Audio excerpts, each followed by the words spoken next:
The three Hawthorne sisters didn't know that I had been reborn too. What they knew even less was that this time, even if they knelt and begged me, I wouldn't spare them a single glance. The heavy scent of sandalwood in my adoptive father Arthur Hawthorne's study roused my consciousness from an endless darkness and hunger. I looked down at my own hands, clean, long, with well-defined knuckles, filled with youthful strength, not the withered claws of my past life starved to skin and bone while imprisoned in a basement. I was back. Back to the eve of my 21st birthday. Back before the whole tragedy began. Sincere, have you remembered everything I told you? Mr. Hawthorne sat behind his desk looking at me with earnest concern. Isabel, Sophia, and Rosalind might be a bit spoiled, but their hearts are in the right place. After you choose your wife at the birthday banquet and inherit the family business, you must treat her well. I sneered inwardly but maintained my usual meek and respectful expression, nodding. I understand, Uncle Arthur. Heart's in the right place. Good enough to conspire to imprison and starve me to death, just to monopolize the fortune that should have belonged to their husbands. Mr. Hawthorne waved his hand in satisfaction. Go on, they should be waiting for you outside. I turned and pushed open the heavy, solid wood door. I knew that on the other side were the three women who had pushed me into hell in my past life. Isabel, Sophia, and Rosalind Hawthorne. In my last life, when they saw me emerge from the study, their eyes were filled with venomous disgust. The eldest, Isabel, would cross her arms and say coldly, Sincere, Blackwood, you're just an adopted son of the Hawthorne family. Are you so shameless that you run to my father's study every day just to chase after a woman? The youngest, Rosalind, would cover her mouth and giggle, her tone dripping with sarcasm. Isabel, keep your voice down. Brother Sincere is sensitive. You'll hurt his feelings. And Sophia Hawthorne, the woman I had loved my entire life, would look at me with utter impatience as if shooing away a fly. Sincere, Blackwood, did you go tattling to my father again? Let me tell you, even if my father forces me, I'll have to seriously consider whether I want to marry a man with no ambition like you. I took a deep breath, pushed open the door, and prepared to face the humiliation that was already etched into my bones. However, the scene outside the door made all my prepared responses freeze on the spot. The door opened. The three Hawthorne sisters standing in the hallway turned their heads in unison to look at me. On their faces there was no disgust, no mockery, and certainly no impatience. Instead, there was a complex expression I had never seen before, a mixture of extreme shock, terror, wild joy, and uncontrollable remorse. The three of them looked as if they were seeing an avenging ghost claw its way back from hell, and at the same time a priceless treasure that had been lost and found again, especially Sophia. Her almond-shaped eyes, usually half-closed in arrogance, were now wide open, her pupils trembling violently. Her lips quivered, and her face was as white as a sheet, as if she were about to faint. What was happening? My heart clenched. A ridiculous yet highly probable thought shot through my mind. Before I could process it, everything changed. Sincere, a shrill, tearful scream shattered the tranquility of the Hawthorne mansion. Sophia, like a madwoman, charged at me recklessly and grabbed my arm with a death grip. Her nails dug deep into my flesh, her strength astonishing. I'm sorry, Sincere, I'm sorry, she babbled incoherently, tears streaming down her beautiful face like broken pearls. We were wrong, we were so wrong, please, I'm begging you, please forgive us. I was stunned by her sudden outburst. The eldest sister, Isabel, stood frozen in place, her face even paler than Sophia's. She leaned against the wall, her body swaying as her lips trembled, seemingly wanting to say something but unable to utter a single word. The youngest, Rosalind, was even more dramatic. She clapped a hand over her mouth, tears gushing from her eyes, her gaze filled with the terrified relief of someone who had survived a catastrophe. How utterly absurd the three women who had cast me aside like garbage in my past life were now clinging to me as if I were their last hope, weeping inconsolably. The icy scorn in my heart almost overflowed. I see. So I wasn't the only one who came back. They came back too, and by the looks of it, they not only remembered how they had killed me, but they also remembered their own tragic fates after my death. I shook off Sophia's hand with such force that she staggered back 2 steps, bumping into Rosalind. Miss Hawthorne II. My voice was colder than it had ever been in my past life, devoid of any warmth. What is this madness? That address, Miss Hawthorne II, was so distant and formal it was like a bucket of ice water poured over the three sisters' heads. Sophia's crying stopped abruptly. She looked at me in disbelief, her eyes filled with hurt and panic. Sincere, why are you calling me that? She asked, her voice trembling. I pulled my lips into a humorless smile. What else? What should I call you? My future sister-in-law? No three voices screamed in unison, filled with terror. Isabel finally found her voice. She hurried forward, forcing a smile that was uglier than a grimace. Sincere, don't joke with Sophia. She just hasn't seen you in a while and missed you too much. Missed me? Missed me so much that in our past life she locked me in the basement and listened to my agonized cries as I starved to death. Rosalind quickly chimed in, wiping her tears and cautiously tugging at my sleeve, her voice soft and pleading. That's right, Sincere boy. My sister was just overwhelmed. Don't be angry with her, okay? Looking at their hypocritical faces made my stomach churn. In my past life, they had used these masks, arrogant, gentle, or cute, to wrap me around their fingers until I lost everything, including my life. This life, did they think they could erase everything by playing the same old tricks? I ignored them and turned to go back to my room. Sincere, don't go. Sophia lunged again, this time wrapping her arms around my waist from behind, burying her face in my back and sobbing loudly. Please, don't ignore me. I know I was wrong. I really know I'll never love Ethan Miller again. I only love you. I'll only marry you in this life. Believe me, please believe me one more time, Ethan Miller. Hearing that name, my fingers, hanging by my side, trembled slightly. That was the other man who had ruined my life.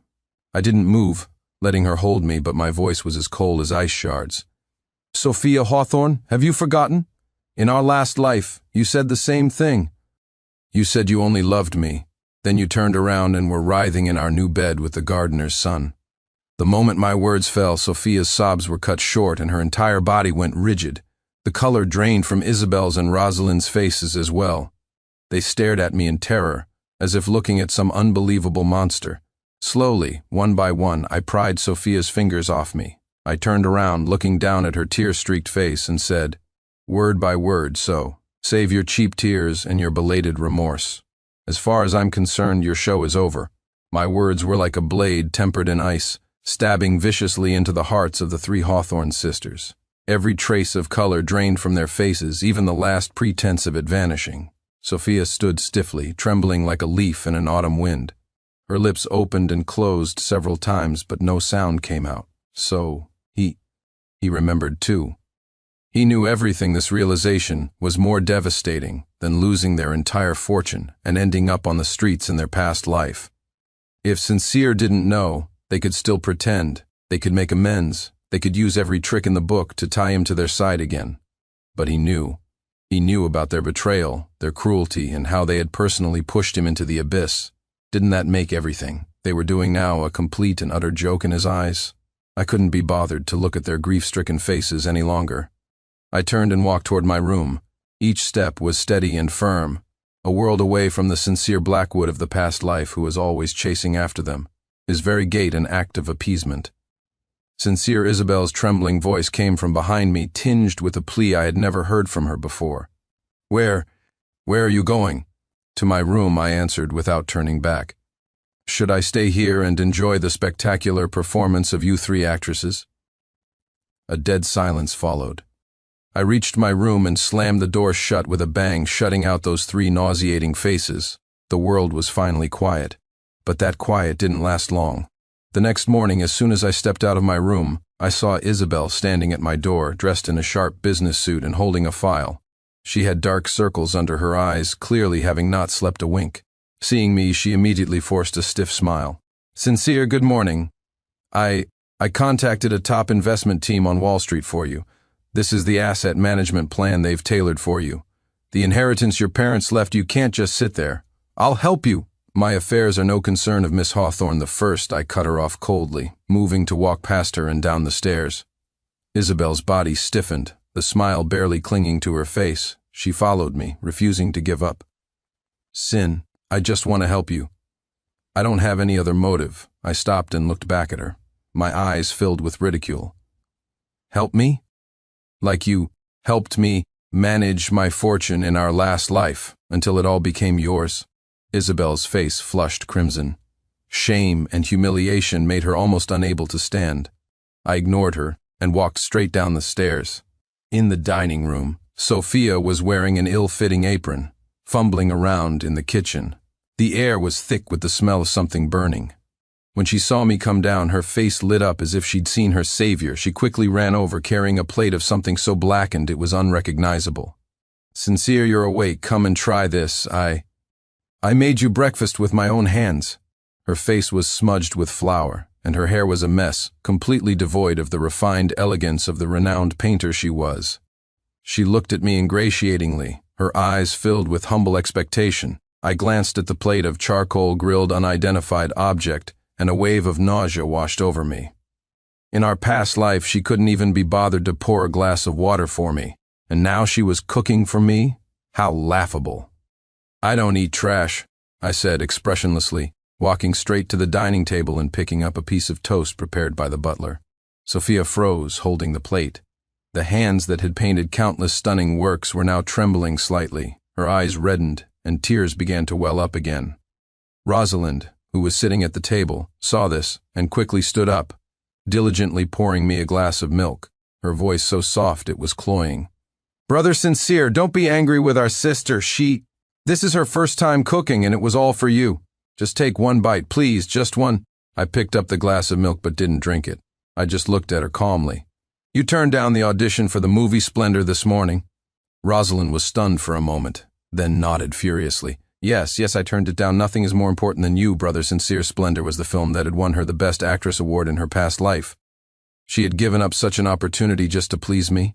The cold sneer in my heart grew stronger. The more they acted like they cared about me, the more it proved how terrified they were of losing the Hawthorne family fortune that came with me. "Is that so?" I put down the milk glass and stood up. "A pity. Everything you're doing is, in my eyes, completely meaningless." After saying that, I walked toward the villa's main door. Just then, a gentle voice came from the direction of the garden. "Sophia, you're all home?" It was Ethan Miller. He was dressed in clean casual wear, a bright smile on his face, his eyes clear, looking just as harmless as he did when I first met him in our past life. He was here, the man who had conspired with them to kill me. I stopped and turned with great interest, wanting to see how these three reborn sisters would deal with the idealized love who had ruined everything for them. Sure enough, the moment they saw Ethan Miller, the sisters' expressions changed drastically. It wasn't joy nor shyness, but a ferocious grimace mixed with overwhelming hatred and deep-seated fear. Ethan was about to step closer, but he didn't get to finish his sentence. Crack! A sharp, resounding slap landed squarely on Ethan Miller's face. The one who struck was Sophia. She was like an enraged lioness, her eyes bloodshot, using all her strength. Ethan staggered from the blow, 5 clear fingerprints instantly appearing on his fair cheek. He clutched his face, looking at Sophia in utter disbelief, his eyes immediately turning red. "Who let you show up here?" Sophia's voice was shrill and venomous, filled with endless loathing. "Get out, you disgusting liar! Get out of the Hawthorne house!" Ethan was completely bewildered. He looked pleadingly at Isabel and Rosalind, hoping they would speak up for him. However, Isabel just stared at him with a gaze so cold it was arctic and said slowly, "Ethan Miller, it seems my father's decision to fire your father was absolutely correct. The Hawthorne family does not welcome people with crooked minds." Rosalind was even more direct. She walked up to Ethan, her eyes filled with disgust. "I must have been blind to ever think you were pitiful. A person like you isn't even fit to polish Brother Sincere's shoes. Don't let us see you again, or we'll beat you every single time." Ethan was blindsided by this sudden turn of events. He couldn't understand how the 3 sisters, who had been so kind and caring just a few days ago, had suddenly become like this. He looked on the verge of tears, the picture of a grievously wronged victim. In my past life, seeing this might have sent me into a rage, thinking they were putting on a show for me. But now, I was just a cold spectator to this farce. I knew their hatred for Ethan Miller was real. Because of this man, they had lost everything in their past life. They hit him, cursed him, and drove him away, all as a performance of loyalty to me, to show me their resolve to turn over a new leaf. How pathetic and laughable. I turned, no longer watching the chaos, and strode out of the villa's main gate. The brilliant sunlight shone on me, but it carried no warmth. Behind me were Ethan's tearful protests and the sisters' even harsher curses. They thought that by eliminating Ethan, the root of all evil, they could get back on the right track. They were wrong. The real root of all evil wasn't Ethan Miller. It was their own insatiable, selfish hearts. And in this life I would not give them another chance. Their deep affection was more disgusting to me than poison. I walked out of the Hawthorne villa, leaving the absurd farce completely behind me. As I walked aimlessly down the tree-lined street, my phone vibrated softly. It was a text message from a name I had pinned to the top of my contacts but had ignored for far too long in my past life, Willow Hawthorne. Brother Sincere, your birthday is coming up. I designed a suit for you as a gift. It should have been delivered by now, so please check for it. Reading the message, it felt as if a small pebble had been dropped into the icy lake of my heart, sending out gentle ripples. Willow Hawthorne, the adopted daughter of the Hawthorne family, a girl who had been frail and sickly since childhood, always staying quietly in a corner, with almost no presence at all. In my past life, when I was universally condemned and my reputation was in tatters, she was the only one who dared to walk up to me and say softly, "Brother Sincere, I don't believe you're that kind of person." After I was framed by Isabel and barely escaped from a hospital conducting human experiments, it was also her who secretly brought me medicine and food. And after I died, it was she, this seemingly most fragile girl, who collected all the evidence of the 3 Hawthorne sisters' crimes, sending them to prison one by one and avenging my death. I owed her too much. Unlike in my past life, when I would have swiped the message away without a thought, I immediately dialed her number. The phone rang a few times before it was answered. Her voice, as cool and gentle as ever, came through. "Brother Sincere, it's me." My own voice softened unconsciously, a change I didn't even notice myself. "Willow, is it cold in the capital? How is your health?" There was a moment of silence on the other end, as if she were surprised by my sudden concern. After a few seconds, she answered softly, "It's fine, I'm used to it." "Brother, why are you—" "You have to come back for the birthday banquet," I interrupted, my tone leaving no room for argument. "Okay," she replied softly. After hanging up, the rage that had been simmering in me since my rebirth was soothed considerably by that short conversation. The person I would marry in this life was her. That evening, I returned to the Hawthorne residence. Mr. and Mrs. Hawthorne had returned from their trip abroad, and the family was preparing to have dinner together. The atmosphere at the dining table was bizarre to the extreme. Isabel, Sophia, and Rosalind were like 3 well-trained servants, diligently serving me food and pouring my soup. "Sincere, try this. These are matsutake mushrooms flown in from France. They're good for you. Brother Sincere, have some soup. I had the kitchen simmer this all afternoon. Sincere, eat more. You've gotten thinner recently." Their concern made me feel like I was sitting on pins and needles. Mr. and Mrs. Hawthorne, seated at the head of the table, were both perplexed and pleased by their daughter's 180-degree transformation. Mrs. Hawthorne was beaming, looking at me lovingly. "Sincere, look how sensible the girls are now. Your birthday is just around the corner. I've already scouted out a few venues for the wedding banquet. Have you decided which one you're going to choose as your wife?" As soon as she said that, the 3 sisters' movements froze. They all turned to look at me in unison, their eyes filled with nervousness, anticipation, and pleading. Before I could speak, the housekeeper, Mrs. Gable, came over with a steaming tureen of the chef's specialty soup. She was still Ethan Miller's aunt. I caught her in the corner of my eye, and a thought flashed through my mind.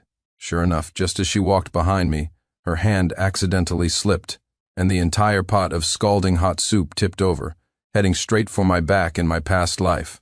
That pot of soup caused severe burns on my back, leaving me bedridden for half a month. And this time it seemed history was about to repeat itself. However, in that split second, the unexpected happened again. Watch out, Brother Sincere. Sophia and Rosalind, who were sitting beside me, screamed and lunged forward almost as a reflex. They flanked me, using their own backs and arms to shield me completely. Sizzle, the scalding soup drenched their expensive dresses, seeping through the thin fabric and burning their skin with a sickening sound. Both of them let out pained grunts, their faces instantly turning pale as they grimaced in agony. But even so, they held their positions, shielding me, their first instinct to turn and look at me anxiously. "Sincere, Are you okay? Did you get burned? Isabel shot up from her seat in terror, rushing over to check on me frantically. The entire dining room descended into chaos. Mr. and Mrs. Hawthorne stood up in shock, furiously reprimanding the helpless Mrs. Gable, and I, surrounded by the three women, felt not a shred of gratitude, only endless scorn and icy coldness. How deeply moving. To regain my trust, they were willing to resort to such a self-harm ploy. Using their own bodies to shield me from disaster. What a magnificent performance. Gently but with undeniable force, I pushed Sophia and Rosalind away. Large blisters were already forming on their arms, a shocking sight. I ignored their pained moans and their "I'd do anything for love" expressions of injury. I simply walked over to the stunned Mrs. Gable, calmly picked up the soup ladle from the floor and handed it to her.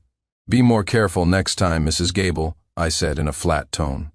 Then, under everyone's astonished gazes, I took out my phone and, in front of them all, made a video call to Willow Hawthorne. Soon, Willow's elegant and slightly frail face appeared on the screen. I turned to the screen, my face breaking into a gentle smile they had never seen before, an expression I had never shown anyone in the Hawthorne family. "Willow, are you asleep?" Willow seemed surprised by the sudden video call and paused for a moment. "Not yet. Brother, what's going on over there? It sounds noisy." "It's nothing," I said softly, deliberately ignoring the gasps from Sophia and Rosalind behind me. "Just a small accident at home. I didn't startle you, did I?" On the other side of the screen, Willow shook her head, her clear eyes filled with concern. "As long as you're okay." "I'm fine," I said, smiling, my gaze so gentle it could melt ice. "You should rest early and take your medicine on time. Wait for me. I'll come to the capital to see you." "Okay." After I hung up, the dining room was dead silent. Mr. and Mrs. Hawthorne stared at me, dumbfounded, seemingly unable to comprehend why I would ignore my two sisters who were injured for my sake, yet shower concern on an adopted daughter far away in the capital. As for Isabel, Sophia, and Rosalind, they collapsed into their chairs as if all their strength had been drained. They looked at the burning wounds on their arms, then recalled the extreme tenderness on my face during the video call. A coldness more piercing than the hot oil seeped from the depths of their hearts, instantly freezing them to the bone. Their desperate protection, their self-inflicted sacrifice in my eyes, was apparently less important than a single casual inquiry to Willow Hawthorne. At that moment, jealousy and panic, like two venomous snakes, gnawed at their hearts. They finally realized that something had completely, irrevocably, spun out of control. That night's farce ended with Sophia and Rosalind being rushed to a private hospital to treat their burns. I, on the other hand, finished my dinner calmly, as if nothing had happened. Mr. and Mrs. Hawthorne tried to question me several times, but my detached and distant gaze silenced them. For the first time, they realized that this adopted son they had raised had become a stranger, so unfamiliar that he even inspired a hint of fear. In the days that followed, the atmosphere in the Hawthorne mansion was almost suffocating. Sophia and Rosalind, with bandages on their arms, would look at me with mournful, helpless eyes, trying to evoke a shred of pity from me. Unfortunately, my heart had been forged harder than steel by the hunger and despair of my past life. Their conventional attempts at appeasement, even their self-harm ploy, had failed. This made them realize that to win me back, they would need more extreme measures. Isabel was the first to act. She used her connections and money to secretly investigate the second capital hospital where Willow was staying. She naively believed that by pressuring the hospital and stripping Willow of the best treatment environment, she could force her to return, thereby severing the fragile link between us. However, she never could have dreamed that Willow wasn't in any ordinary hospital, but in a medical facility attached to a top-tier national research institute, protected at the highest level. Her business tactics were like an egg trying to break a stone. I didn't even have to lift a finger. Isabel's petty schemes were effortlessly neutralized by an unseen force, which even attracted an inquiry of concern from the relevant authorities, causing minor trouble for her own company's operations. I received this news while standing in the courtyard of my room. In the center of the yard sat a large copper brazier. I had brought out everything from the storage room that was related to the three Hawthorne sisters over the years. There were the stuffed animals, toy cars, and transforming robots they had given me as a child. There were the suits, ties, and cufflinks they had perfunctorily given me after I grew up. just to maintain a superficial relationship. And the love letter I had carefully prepared but never had the chance to give, which Sophia had thrown into the trash right in front of me. I piled all these items, which carried the weight of my past life's foolishness and humility, into the brazier. Then, I struck a match and tossed it in. Whoosh, flames shot up instantly, greedily devouring those so-called memories. I watched, expressionless, the firelight dancing in my pupils like cold flames. "Sincere Blackwood, what are you doing?" A sharp cry came from the villa. Isabel, Sophia, and Rosalind rushed over. When they saw the blazing fire in the yard and the familiar items turning to ash, their faces went deathly pale. They broke down. What was burning wasn't just a few old objects. What was burning was the last remaining connection between us, the so-called link they could use to make amends and repent. It was the last shred of evidence they thought they could use to awaken my old feelings. No, Sophia was the first to lose control. She charged toward the brazier like a madwoman, ignoring the searing heat, and tried to reach in to save a Patek Philippe watch that was already blackened and warped. "Sincere, don't burn it. That was the first birthday gift I ever gave you. Please give it back to me." The intense heat instantly seared her fingertips, making her scream in agony, yet she kept her eyes fixed on the watch as if it were her life. "Sincere Blackwood, are you insane? Stop it." Isabel had also lost her usual composure. She wanted to find water, but found her legs were too weak to hold her up. Rosalind collapsed directly onto the ground, her tears mixing with the dirt on her face, a pathetic sight. She sobbed uncontrollably, begging over and over, "Brother Sincere, please, stop burning them. We know we were wrong. We really do." Their cries, their pleas, were nothing but grating noise to my ears. I stood by the fire, the flames casting my shadow long and indifferent. I calmly watched their disgraceful display until the last flicker of flame consumed the final corner of the love letter. I spoke slowly, my voice not loud, but it struck their hearts like a heavy hammer. "From the moment I died, these things, just like all of you—" I paused, looking at their eyes, wide with terror, and gave a cruel smile.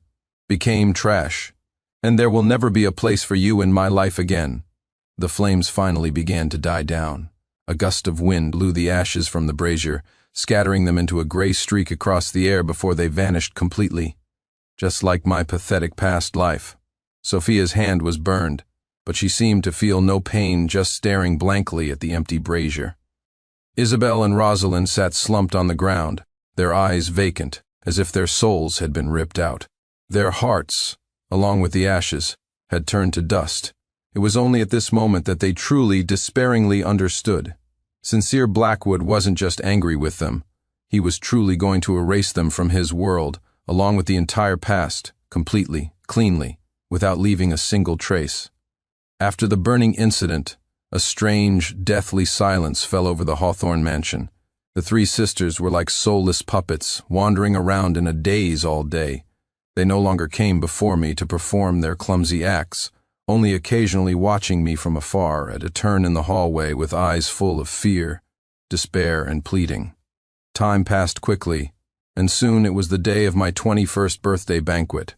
The Hawthorne estate was brilliantly lit, filled with guests. Nearly every prominent figure in the city had arrived.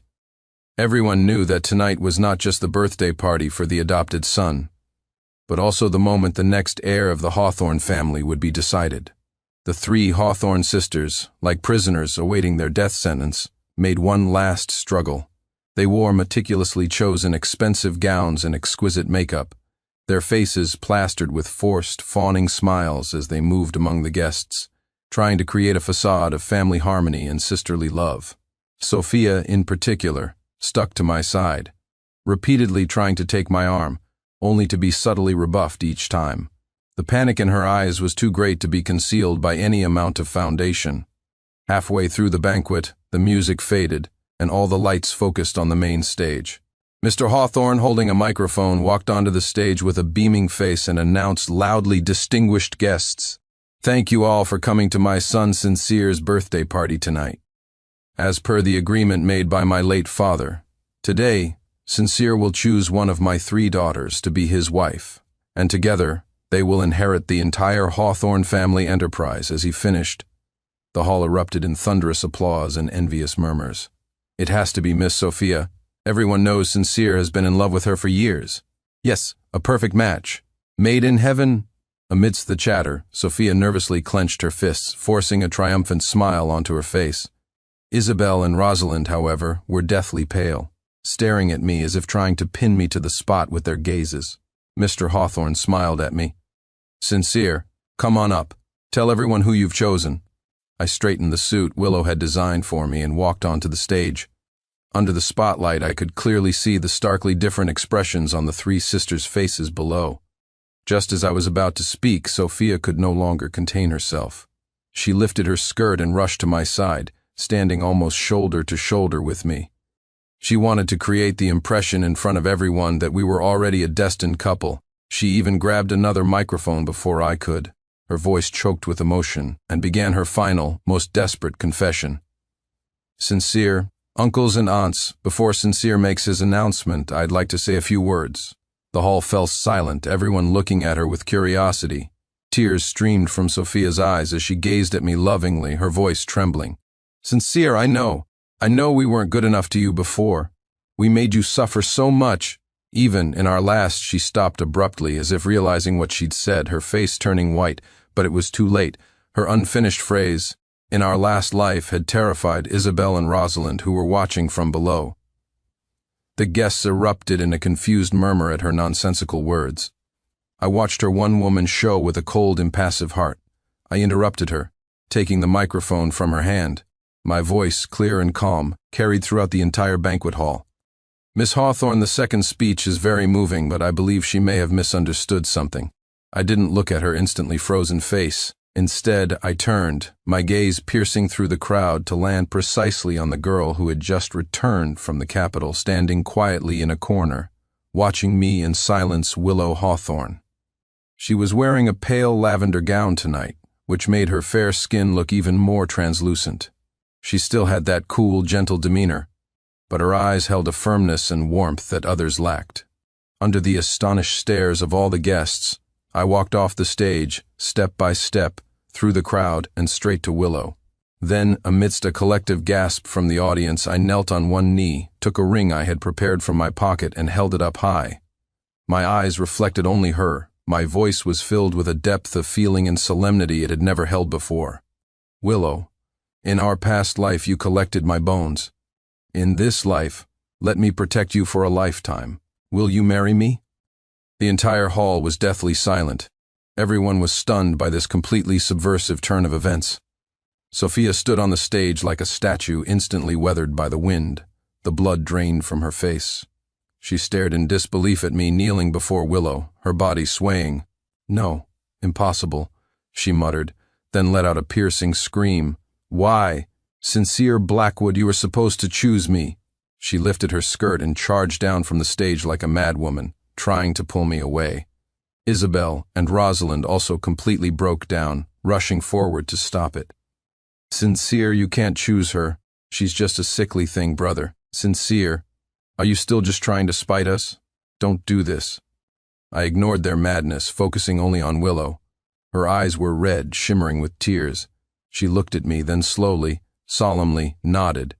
The moment I placed the ring on her finger, Sophia finally reached me, screaming hysterically, "Why?" We already know we were wrong.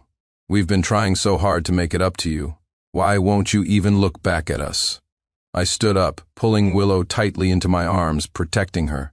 For the first and last time, I looked back at them, at the three faces twisted by jealousy and despair.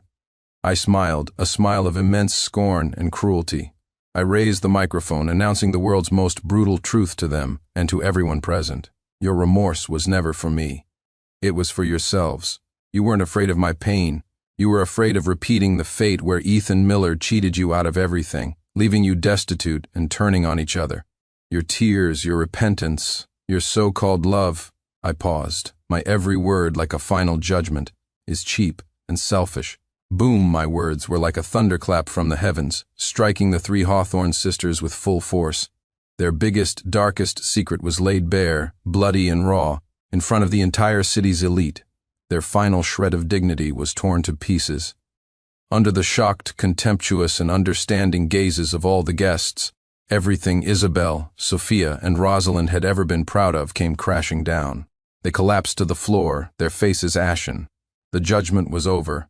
As my voice faded, the banquet hall, after a moment of dead silence, erupted into a tsunami of shocked conversation. My God, what does he mean? Cheated out of everything, last life, remorse? What on earth is going on with this family? So that's what the Hawthorne sisters are like. Sincere Blackwood has had it rough. Speculation, disdain, and pity gazes like 1,000 sharp needles pierced the three sisters who lay collapsed on the floor. Their celebrated beauty, talent, and status now only served as a laughable backdrop to their inner ugliness. Mr. and Mrs. Hawthorne stood on the stage, their faces ashen, nearly collapsing from the shock of the stunning revelations. They looked at their three disgraced, exposed biological daughters, then at Willow, frail but with a determined gaze, held in my arms. Their eyes filled with shock, disappointment, and finally, understanding. They finally understood all the bizarre events that had plagued their home recently. Mr. Hawthorne took a deep breath, raised the microphone, and announced with all his might, "My apologies to you all for tonight's spectacle. I declare that Sincere Blackwood's choice is the Hawthorne family's choice from this day forward. Willow Hawthorne is the sole heir to the Hawthorne family." His words were the final verdict, extinguishing the sisters' last glimmer of hope. Security guards quickly approached and escorted the three sisters, who were now dazed and muttering to themselves, out of the hall. As she was being dragged away, Sophia looked back with a venomous and desperate glare, repeating over and over, Why did you come back too?" The banquet ended abruptly, but the story of the Hawthorne family's drama spread like wildfire throughout high society. After that, the fate of the three sisters derailed like a runaway train, hurtling toward the abyss they feared at a speed even faster than in their past life. Mr. Hawthorne, completely disillusioned, cast them out of the family with only a meager severance to live on. Having lost their only lifeline, Sincere Blackwood, the tragic fate of their past life descended upon them in a more cruel and direct manner. Without the Hawthorne halo, Isabel's company soon went bankrupt due to mismanagement and prior illicit activities, leaving her buried in debt. Sophia, having lost her creative inspiration and financial support, descended into a haze of madness and alcoholism. One rainy night she died in a drunk driving accident, her car plunging off an overpass. Rosalind, her reputation ruined, was blacklisted by the entertainment industry. Unwilling to accept her fate, she tried to latch on to other wealthy men but was swindled out of her money and dignity, eventually disappearing into the city's sordid underbelly. They blamed each other, hated each other, each believing the others had ruined her life. They lived out their pathetic existence in poverty and endless regret, the very ending they had been reborn trying so desperately to escape. As for Ethan Miller, having been driven away by the sisters early on, he never got the chance to get close to the family again, let alone repeat his past life's deception. He ended up as just another ordinary person at the bottom of society, living a mediocre and unnoticed life. What goes around comes around. It was poetic justice. 1 year later, Willow and I held our wedding on a sun-drenched island. She wore a pure white gown, her face glowing with happiness. As we exchanged rings, she confessed her biggest secret to me: she was never frail or sickly. Her true identity was that of a lead researcher on a top-secret national scientific project. Her long stays at the research institute in the capital were for her work, which was disguised as medical treatment for confidentiality. I smiled and squeezed her hand, whispering in her ear, "I know." Her eyes widened in surprise. I continued, "In our past life, the connections and methods you used to avenge me were not something an ordinary girl could possess." Tears welled in Willow's eyes. She hadn't realized I remembered even those details. I pulled her into my arms and whispered the promise that was a lifetime late. After the wedding, I transferred all the assets from the Hawthorne family and my own parents to her. From now on, I'll be in charge of making money to support the family, and you'll be in charge of being beautiful. And continuing to bring glory to our country," I told her with a grin. Willow laughed at my teasing. She stood on her tiptoes and placed a gentle kiss on my lips, her eyes sparkling like stars. Our life after marriage was peaceful and happy. We moved out of the Hawthorne mansion and into a new home I had prepared for us. The yard was filled with the white roses she loved. On another sunny afternoon, I came home after finishing work to find Willow sitting on a swing in the garden, basking in the sunlight, quietly reading a book. Her belly was just beginning to show, and her face radiated a maternal glow. I walked over and gently hugged her from behind, resting my chin on her shoulder. "What are you reading?" "A parenting guide," she said, turning to smile at me. The sunlight gilded the side of her face, making her look breathtakingly beautiful.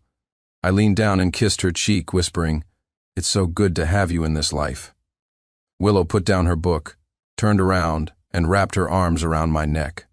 She looked up at me, her eyes reflecting my image, clear and focused. She said earnestly, "This is how we were always meant to be." Yes, stripped of all pretense, after living through 2 lifetimes. This was it. 10 years later, I, who had been driven out of the family, made a powerful comeback. When the true young master of the Clark family returned, I, the fake one, was swept out the door. To be with that true young master, my wife, Victoria Bellwether, abandoned me, taking our son with her. 10 years later, my son found me playing chess in the park. His face etched with impatience, he said, "My mom told me to find you. Tomorrow is my coming-of-age party.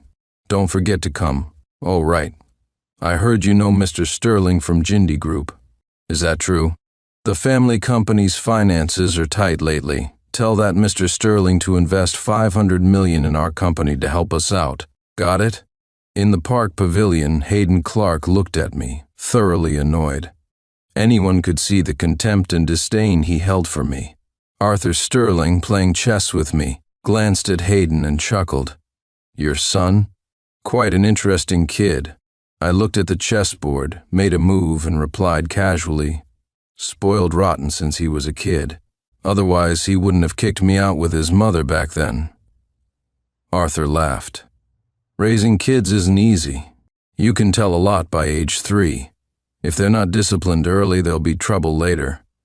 Spare the rod, spoil the child, as they say. You need to be strict." I shot him a look, retorting irritably, "Why don't you try saying that to your own daughter? See if your precious, headstrong girl doesn't tear you a new one." Arthur huffed.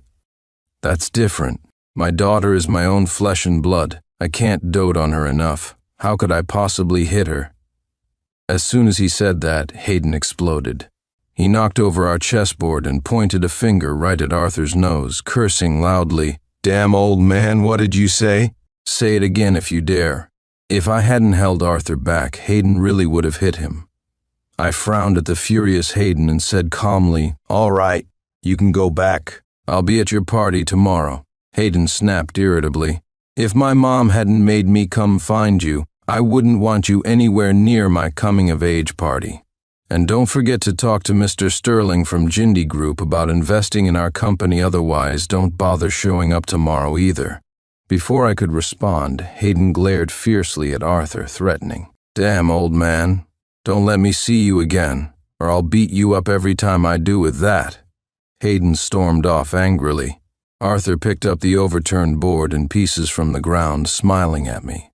If that kid knew I was the big boss of Jindy Group, what do you think his face would look like? "How about this? I'll go with you to his party tomorrow. Didn't he say he'd beat me up every time he saw me? Let's see if he dares to do it in public." I retorted irritably, "Don't stir up trouble." "I won't be attending the club meeting tomorrow. If those rascals ask, just say I have important matters to attend to. Don't you dare mention I'm going to the Clarks for that kid's party. Otherwise, who knows how much they'll laugh at me." After leaving the park, I returned to my villa. Inside, memorial plaques for my adoptive parents, Thomas and Mary Clark, were displayed. I lit incense sticks for them, gently wiping their portraits with a soft cloth, murmuring, "Mom, Dad, tomorrow is your grandson's coming-of-age party. It's a pity you can't see it. You never got to enjoy the happiness of having children and grandchildren around you before you were suddenly taken from us.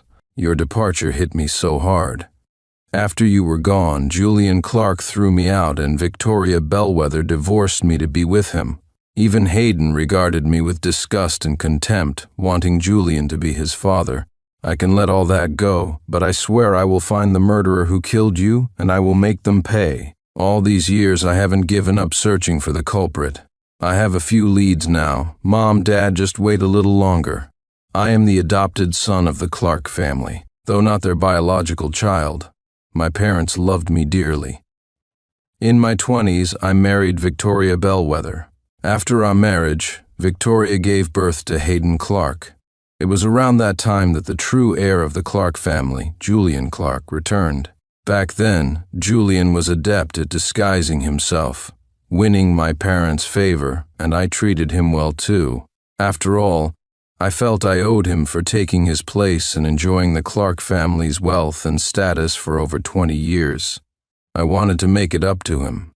However, I never imagined that beneath his hypocritical facade lay such a vicious heart. He framed me, secretly courted Victoria, deliberately spoiled Hayden, and repeatedly bad-mouthed me to my adoptive parents. Victoria and Hayden gradually grew cold towards me, even beginning to despise me. Fortunately, my parents saw through Julian's ill intentions. After sternly reprimanding him several times, he behaved for a while. But then, when Hayden was 8, my parents died in a car accident. The driver responsible was never found. After their deaths, Julian inherited their estate. The first thing he did was strip me of all my positions at the Clark Corporation and throw me out of the family home. Victoria didn't hesitate either, coldly tossing a divorce agreement in front of me, forcing me out with nothing. My 8-year-old son, Hayden, even punched and kicked me, yelling, "I don't want you as my dad, I want Uncle Chin to be my dad, get lost."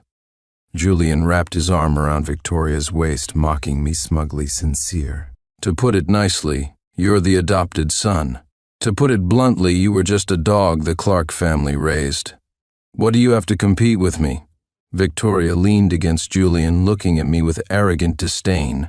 "When I married you, it wasn't for you, but because you were the heir to the Clark family. Now that the true heir has returned, what right do you, the adopted son, have to grow old with me?" The vows of undying love we once shared became a complete joke in that moment. From then on, my heart died completely towards Victoria and Hayden. I left the Clark family, penniless, like a stray dog cast out.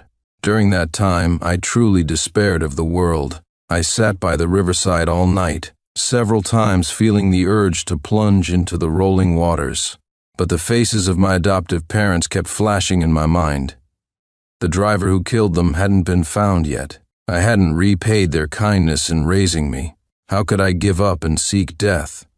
As I pulled myself together, ready to leave the riverside, an older man approached from nearby. He smiled and said, "If you really jumped in there, I'd be quite disappointed. I've been watching you all night, kid. Come on, let this old friend buy you some breakfast, and then we'll have a proper chat." This older man was Arthur Sterling, the big boss of Jindy Group, who later became my closest friend. He had been following me ever since I was kicked out of the Clark home.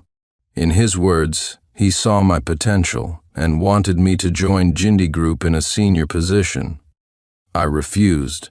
I said, "I want to see if I can make something of myself, relying only on my own abilities, now that I've left the Clark family."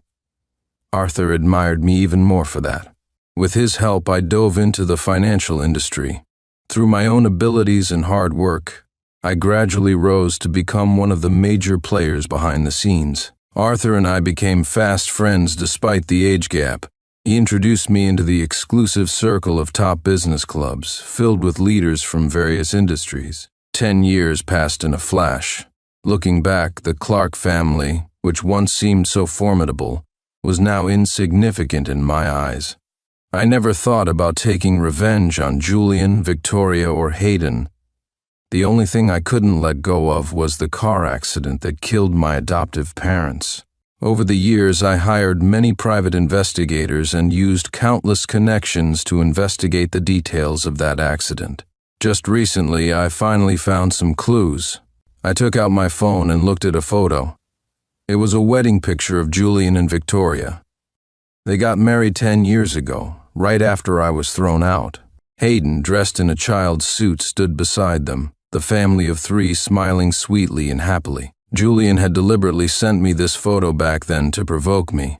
I murmured, "Was it him or her? Tomorrow I should finally know the answer. I said it before, whoever killed Mom and Dad. I will make that murderer pay a heavy price. On the day of Hayden Clark's birthday party, the Clark residence was bustling. 10 years had passed, but the old Clark estate hadn't changed much outwardly. Of course, this was just superficial. Over the years, under Julian's leadership, the Clark Corporation had shown signs of decline, heading towards sunset. If the Clark Corporation couldn't secure funding this time, the family might have to mortgage or sell this old estate to alleviate the financial pressure. Many guests had arrived.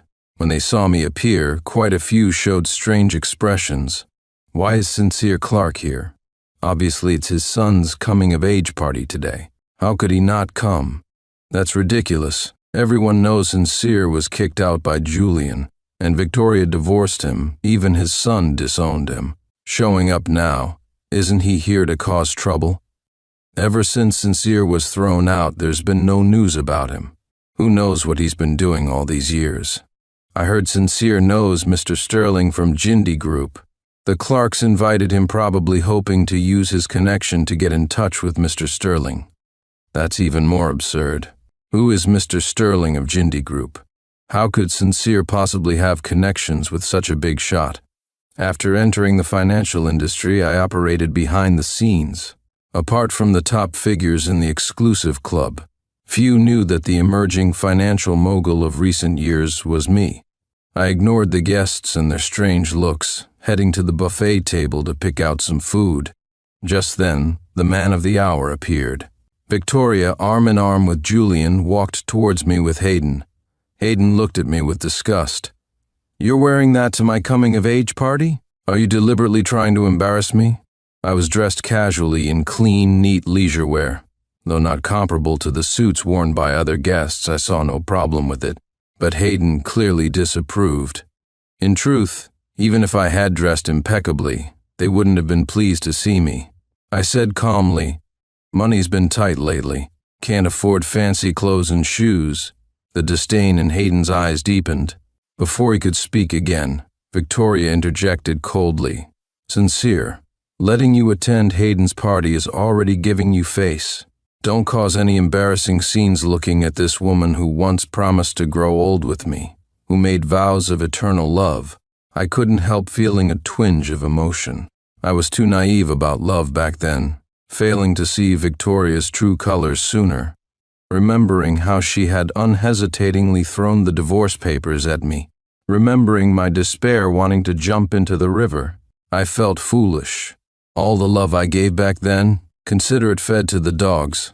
Julian, however, smiled faintly at me. "No news of you for years. I thought you couldn't handle the blow back then, and took your own life. After 10 years, we brothers meet again. Mom and Dad's spirits must be pleased." I looked at Julian coldly and said evenly, "I heard that after I was kicked out, the Clark Corporation under your leadership has been losing money year after year, almost to the point of selling this old family estate. What would Mom and Dad's spirits think, I wonder?" A flicker of cold anger crossed Julian's eyes, but he suppressed it. "What happened back then was a misunderstanding. I've thought it through over the years. I'm prepared to let you rejoin Clark Corporation, give you the position of vice president." Victoria chimed in. "Julian is generous and isn't holding the past conflicts against you. Stop putting on airs. Looking at the cheap clothes you're wearing, you must have had a hard time these years. Becoming vice president of Clark Corporation is definitely a windfall for you. Of course, there's a condition to becoming VP." I watched their double act coolly. "What condition? Let's hear it." Julian cleared his throat. "I heard you have some connection with Mr. Sterling of Jindy Group. Is that true?" I nodded, replying casually, "We're casual acquaintances. Met a few times." Julian's eyes lit up. "As long as you can get Mr. Sterling of Jindy Group to invest over $500 million in our Clark Corporation, the vice president position is yours." Hearing this, I almost laughed out loud. Forget the Clark Corporation now. Even at its peak 10 years ago, a VP position wasn't worth that much. $1 million investment for a Clark Corp VP seat?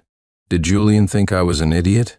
Before I could respond, a commotion arose behind me. A portly, middle-aged man walked over, and many guests quickly stood up to greet him. Seeing the stout man, Julian's eyes lit up, and he immediately abandoned me, hurrying towards him. Julian's face beamed with a smile laced with subservience and flattery. "Mr. Grant, you finally arrived. Taking time out of your busy schedule for my humble son's party truly brightens up our event." Not just Julian, but Victoria and Hayden also wore fawning expressions when facing Mr. Grant. Guests whispered among themselves. Although the Clark family has declined, even a weakened giant is still strong. "Gavin Grant, the vice president of Jindy Group, is here too? Does this mean the Clarks have connected with Jindy Group?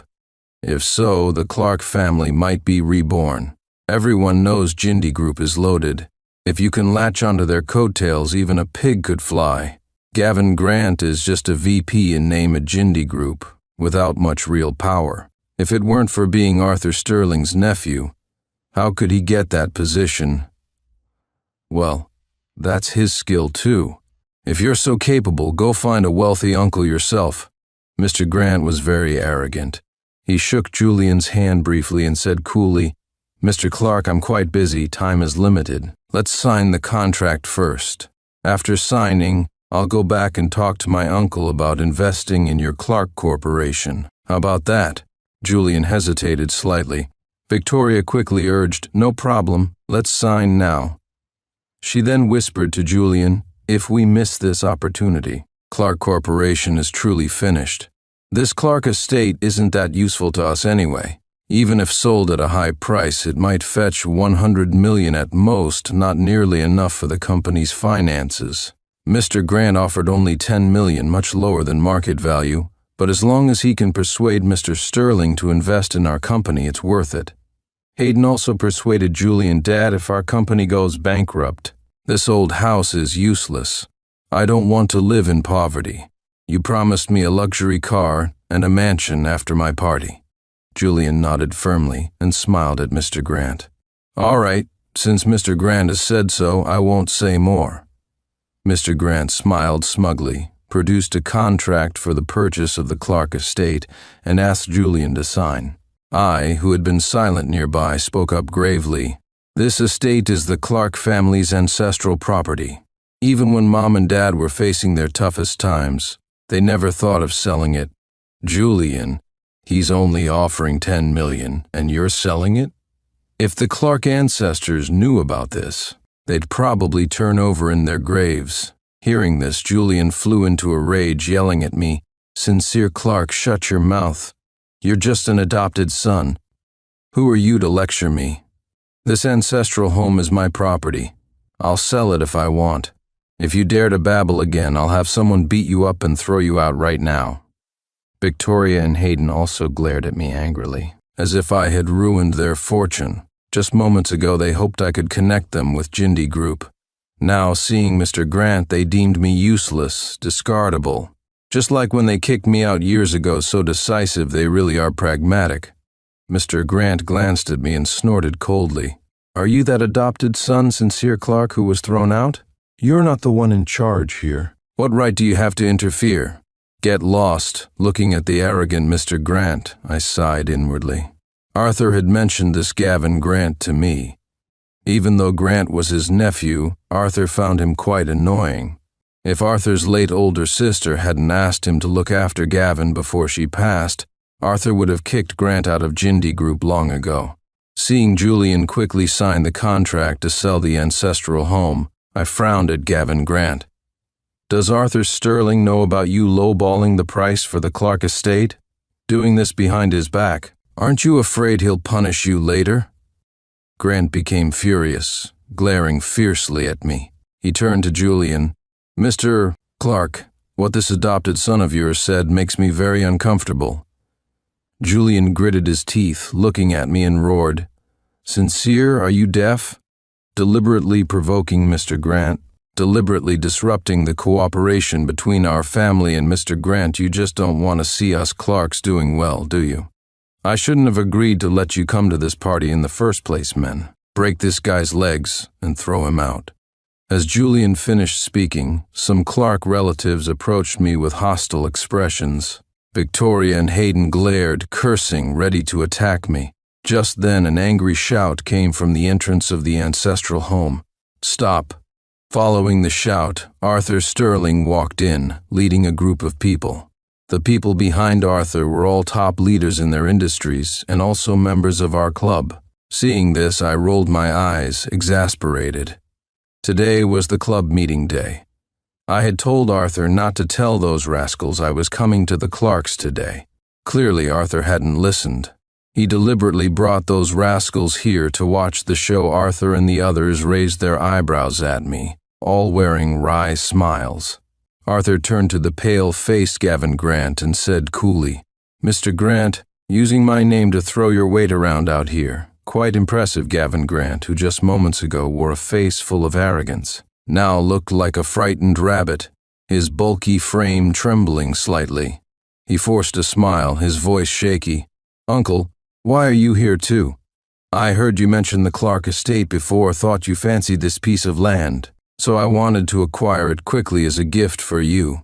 Arthur took the purchase agreement, didn't even look at it, and ripped it to shreds. Arthur said coldly to Grant, "If the Clark estate went to auction, it might fetch over 100 million. You want to buy it for $1 million? If word got out, people would say our Jindy group bullies others and forces sales. Gavin, all these years you've been using your status as my nephew to misbehave and line your own pockets. Did you really think I was blind? Starting today, all your positions at Jindy Group are terminated. Get out." Fear crossed Grant's face. He stammered, "Uncle, Arthur cut him off coldly. "From now on, I don't have a nephew like you." Gavin Grant trembled violently, as if unable to withstand the shock. He couldn't catch his breath and fainted on the spot. No one paid attention to the collapsed Gavin Grant. All eyes were on Arthur Sterling. At this moment, Hayden Clark suddenly spoke, his voice trembling. You're the old man playing chess in the park yesterday?" When Hayden came looking for me yesterday, I was playing chess with Arthur. Arthur had been wearing an old undershirt and shorts, holding a fan, looking completely disheveled, a stark contrast to his well-dressed, spirited appearance now. So it was normal that Hayden hadn't recognized him at first. Arthur smiled at Hayden. "You said yesterday you'd beat me up every time you saw me. I came uninvited today just to see how you plan to do that." Hayden panicked, quickly lowering his head, not daring to speak. Julian and Victoria, seeming to just snap back to reality, quickly said, "Mr. Sterling, our son is young and ignorant. He spoke rudely to you yesterday. We will discipline him strictly in the future. Please forgive us, Mr. Sterling." "Mr. Sterling, the child is young and doesn't know better. You're a bigger person. Please don't lower yourself to his level." Arthur ignored Julian and Victoria, turned to me and chuckled. I snapped irritably, "What are you laughing at? This old man, despite his age, sometimes acted like a child. Bringing those club rascals here today was purely to watch me make a fool of myself. The thought of them teasing me about this later made my teeth itch. But Julian and the others didn't know about my relationship with Arthur and his friends." Julian turned on me furiously. "Sincere Clark, how dare you? Who gave you the nerve to speak to Mr. Sterling like that? Apologize immediately." Victoria even raised her hand to slap me, screeching, "Sincere Clark, you dare disrespect Mr. Sterling? You're asking for death."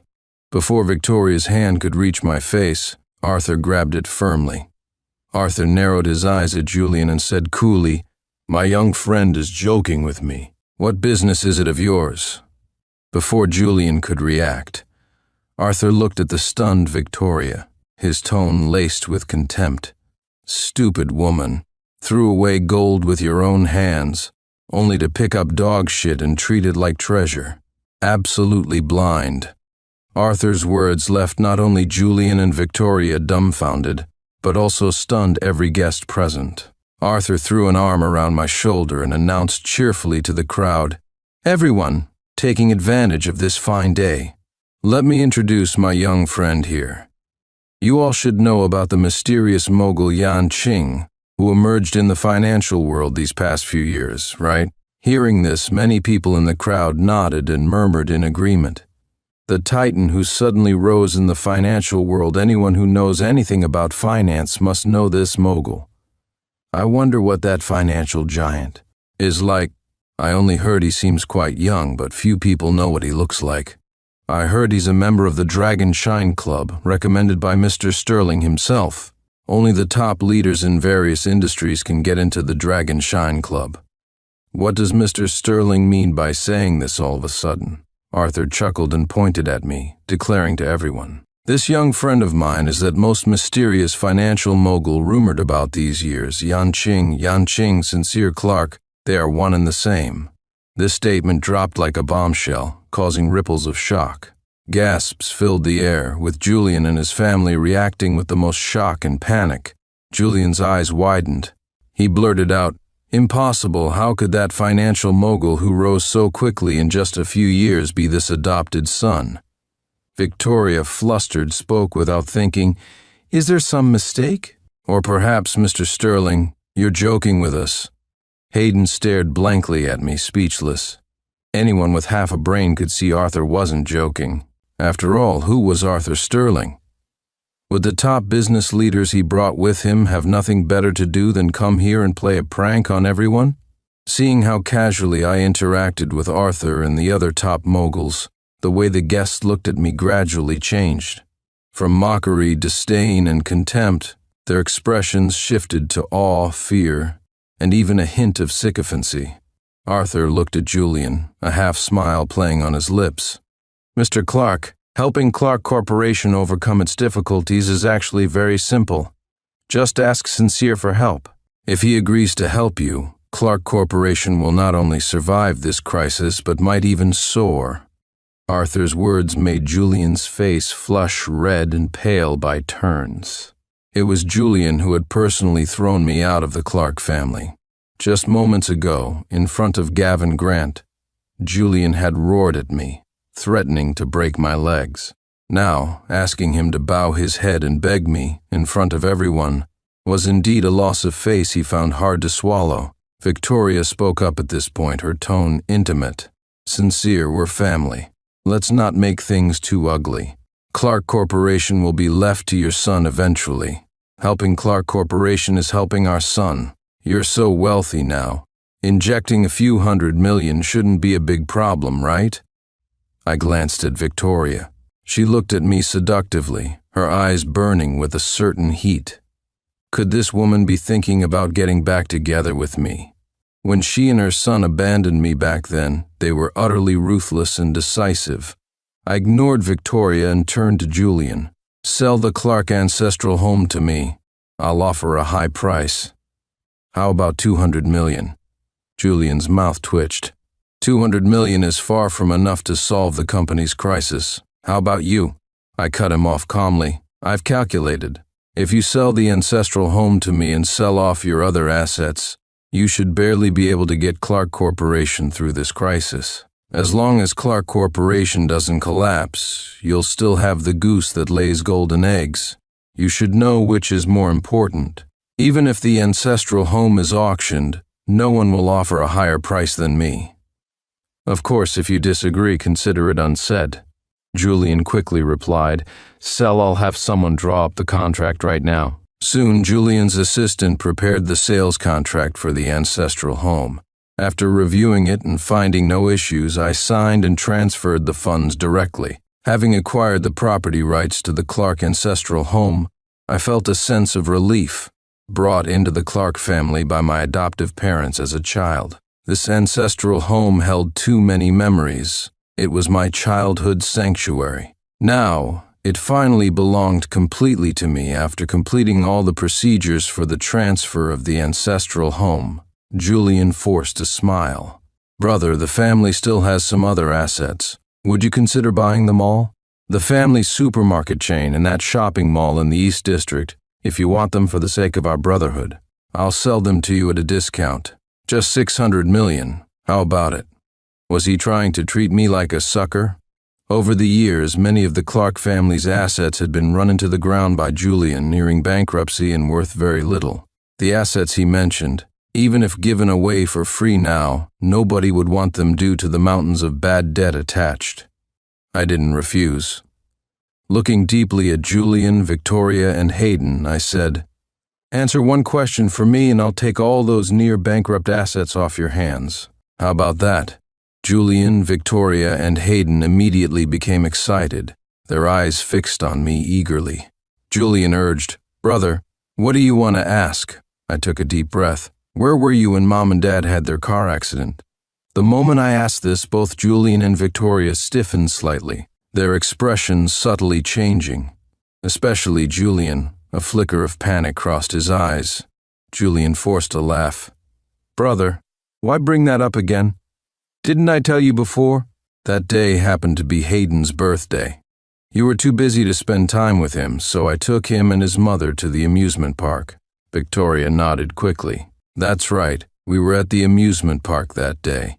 We rushed to the hospital as soon as we got the call about Mom and Dad's accident. Unfortunately, by the time we arrived, they couldn't be saved. Hayden didn't even get to see his grandpa and grandma one last time. As she spoke, Victoria feigned wiping away tears. I frowned at them, my voice deepening. "I'm giving you one last chance. If you lie again, not only can I accelerate the collapse of Clark Corporation, but I can also make your family of 3 end up begging on the streets. The old Sincere couldn't do this, but Yan Qing, the current financial mogul, absolutely can. Don't think I'm joking. I'll ask you one last time. Where exactly were you that day?" Julian and Victoria still tried to argue, insisting they had taken Hayden to the amusement park. They weren't fools. When I asked the question, they must have sensed something, their gazes already holding a hint of wariness and fear. For years, I hadn't given up searching for the truth behind my adoptive parents' deaths. I spent vast resources and manpower, finally finding clues leading to Julian and Victoria.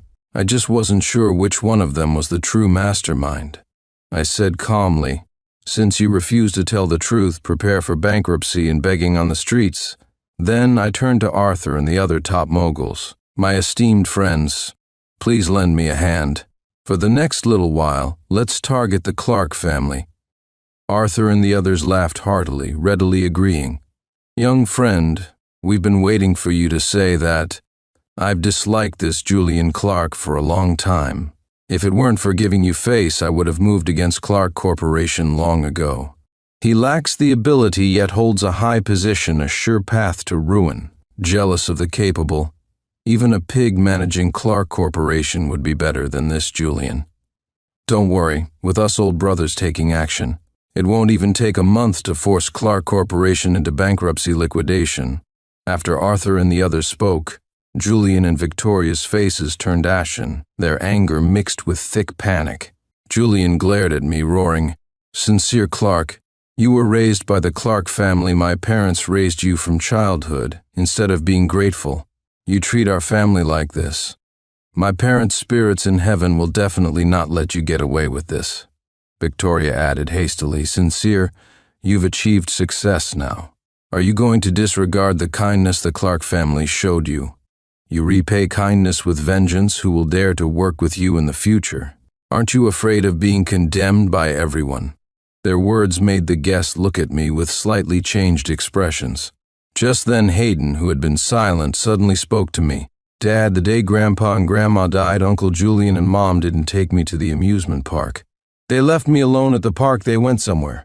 I don't know where, and only came back about 2 hours later." Hayden's words threw Julian and Victoria into simultaneous panic and rage. "Shut up, you bastard whelp. What nonsense are you spouting?" Both Julian and Victoria slapped Hayden. Hayden clutched his face, crying out, "I don't want to beg on the streets. I don't want to live in poverty. I want to go with my dad. My dad is Sincere Clark. I am Sincere Clark's son. I was young and foolish back then after. Grandpa and Grandma died. I overheard you talking." Before Hayden could finish, Victoria and Julian clamped their hands tightly over his mouth. Julian looked like he wanted to strangle Hayden. He gritted his teeth at me. "Sincere Clark, if you don't want to help us, fine. But if you dare to kick Clark Corporation while it's down, I will drag you down with me. I'll let everyone know what an ungrateful wolf you are." Just then I received a text message. It was from a private investigator I had hired. I looked coldly at the angry and panicked Julian and Victoria, my voice chilling. Who exactly is the ungrateful wolf? My adoptive parents' deaths. You did it, didn't you? My words shocked everyone present. Julian and Victoria turned even paler, blustering furiously. Sincere Clark, stop slandering us. How could we possibly do such a thing? You're spreading rumors we're going to sue you. I took out my phone and showed the evidence sent by the private investigator to Arthur and the others. After seeing it, they all started cursing at Julian and Victoria. Julian and Victoria had been involved long before.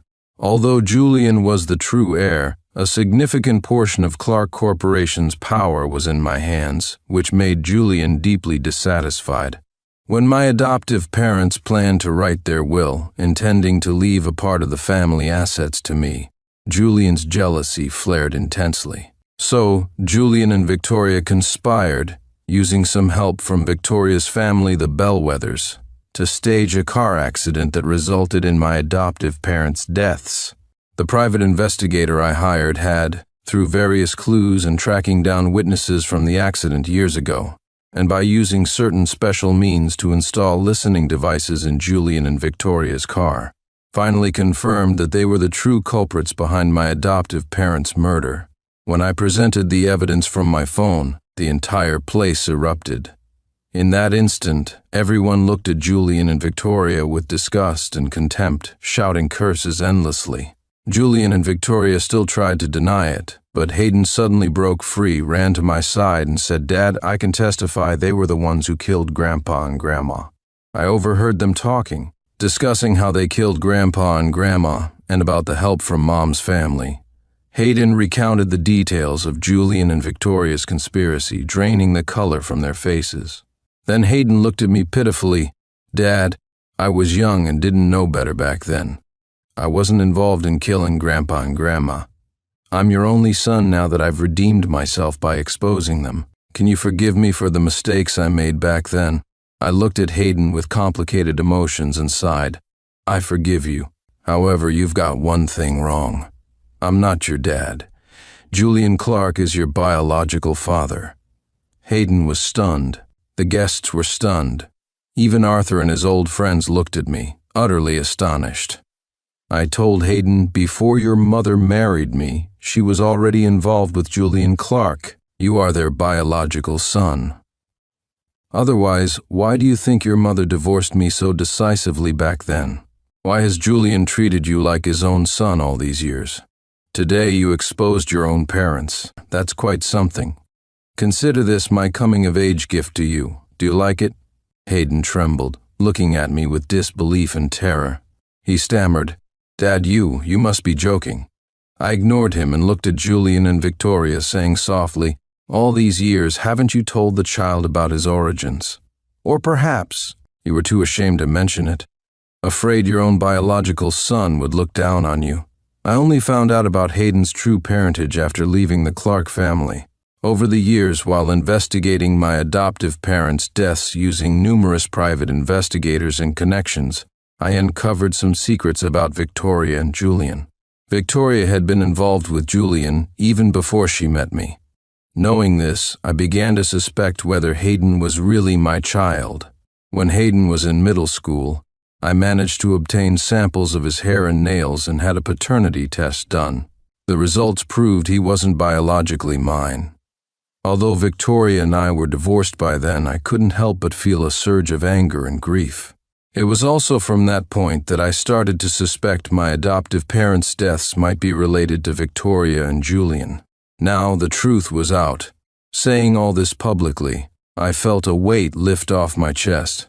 However, someone couldn't bear the blow. Hayden broke down first, rushing towards Julian and Victoria, screaming questions at them. Julian and Victoria stared blankly, ignoring their frantic son. They trembled, their spirits seemingly drained, knowing that after today, not only was the Clark fortune finished, but their own lives were likely over too. Hayden's 18th birthday party ended abruptly. Julian and Victoria were taken away by the police along with several members of the Bellwether family who had aided them in murdering my adoptive parents years ago. Before the trial could even begin, Julian committed suicide by banging his head against the wall in his holding cell. Victoria suffered a complete mental breakdown. Declared legally insane, she was being transferred to a psychiatric hospital when she managed to jump out of the moving vehicle and was struck and killed instantly by oncoming traffic. As for Hayden, his 18th birthday marked a turning point from a rich heir to a street beggar. Later, I heard he resorted to petty theft, fled to another state, was lured abroad with promises of big money, and not long after, his organs were harvested and his body dumped in the wilderness. After acquiring all of the Clark family assets, I went to my adoptive parents' graves to pay my respects. Mom, Dad, your spirits in heaven can finally rest in peace. The wind blew, painting the sky with sunset hues. The clouds on the horizon formed the faint outline of an elderly couple, as if Mom and Dad were watching me with gratified smiles.